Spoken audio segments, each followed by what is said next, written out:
కృష్ణా జిల్లా ఆవినిగడ్డలో వైసీపీ అభ్యర్థి సింహాద్రి రమేష్ బాబు నామినేషన్ వేశారు. ఆవినిగడ్డ నియోజకవర్గంలోని 6 మండలాల నుండి ఈ నామినేషన్ కార్యక్రమానికి తరలివచ్చారు. దానికంటే ముందు ఆవినిగడ్డలో కొలువుదీరిన శ్రీ లంకమ్మ అమ్మవారిని శివాలయంలో రమేష్ బాబు కుటుంబ సమేతంగా ప్రత్యేక పూజలు నిర్వహించారు.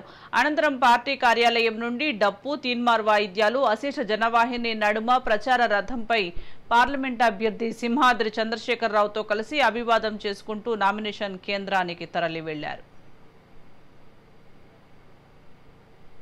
వేలాది మంది అభిమానులు కార్యకర్తల మధ్య కోలాహలంగా జరిగిన దాంట్లో వాళ్ళ నామినేషన్ ఘట్టం పూర్తయింది. ఖచ్చితంగా మీరందరూ ఇందాక ఆ ర్యాలీలో ఉన్నారు. వాళ్ళ ఆలోచన, వాళ్ళ హుషారు, వాళ్ళ సంతోషాన్ని మీరు గమనిస్తున్నారు. ఇదంతా జగన్మోహన్ రెడ్డి గారి మీద అభిమానంతో చూపించాను. ఈ నియోజకవర్గానికి సంబంధించి నేను ఎమ్మెల్యేగా ఉన్న కాలంలో నిరంతరం ప్రజల మధ్య వేలాది మంది అభిమానులు కార్యకర్తల మధ్య కోలాహలంగా జరిగిన దాంట్లో వాళ్ళ నామినేషన్ ఘట్టం పూర్తయింది. ఖచ్చితంగా మీరందరూ ఇందాక ఆ ర్యాలీలో ఉన్నారు. వాళ్ళ ఆలోచన, వాళ్ళ హుషారు, వాళ్ళ సంతోషాన్ని మీరు గమనిస్తున్నారు. ఇదంతా జగన్మోహన్ రెడ్డి గారి మీద అభిమానంతో చూపించాను.